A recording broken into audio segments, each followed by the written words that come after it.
I'm not sure that that I'm very surprised by this, but I think what strikes me in the history of how we think about development is actually how circular our thinking is, how ideas go round and get lost and then come back.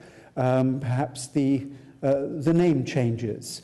I mean, in the 1950s, there was a lot about community development, and that sort of comes back in the guise of participation 30 years later. And I think it's really not surprising at all that development thinking tends to go in circles, because I think it really is ultimately a kind of there's a tension conflict between different philosophies, different broad views of society and of social change, which I think of in terms of the sort of cleavage between structuralisms of one sort or another and liberalisms of one sort or another. And the history of development thinking is in many ways the ongoing story of the tensions between these very different ways of thinking about the world, thinking about society, and thinking about development.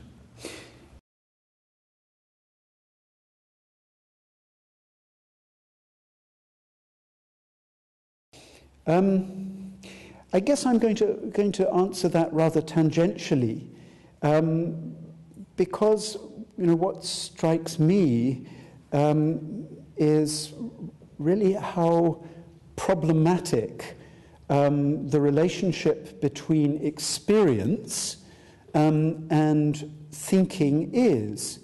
We hear quite a lot these days in different contexts about evidence-based policy, and this is in some way supposedly, making policy making, in some sense, more scientific. But of course, we all know that, as a great historian, once said, facts are like fish in the sea. And of course, what he meant was, depends on what sort of a net you have, which kind of fish facts you manage to fish out of the ocean. So it's, what is striking to me is actually really the problems of evidence in relation to development thinking. I mean, in regard to that, I'm led to reflect upon the debate over the World Bank's study of the East Asian sort of miracle economies in the 1990s, which itself became a sort of site of contestation between those of a sort of liberal persuasion and others. But in that debate, how difficult it was actually to marshal evidence to reach a judgment on the debate between liberals and structuralists in that context.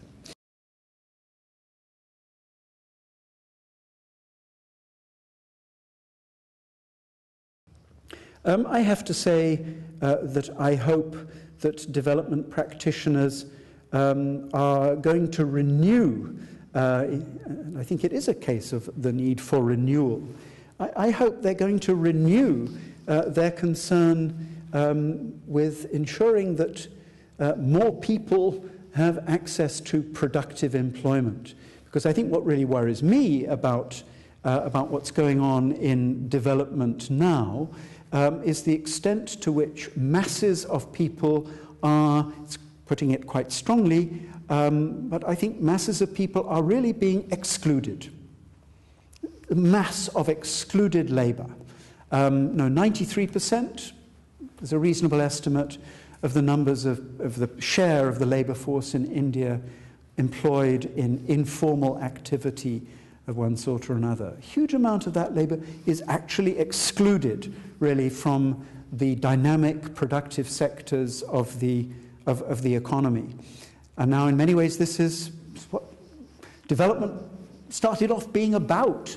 It was precisely about getting people into more productive employment. But I think it remains absolutely the central issue when there are so many. But for me it remains the central issue.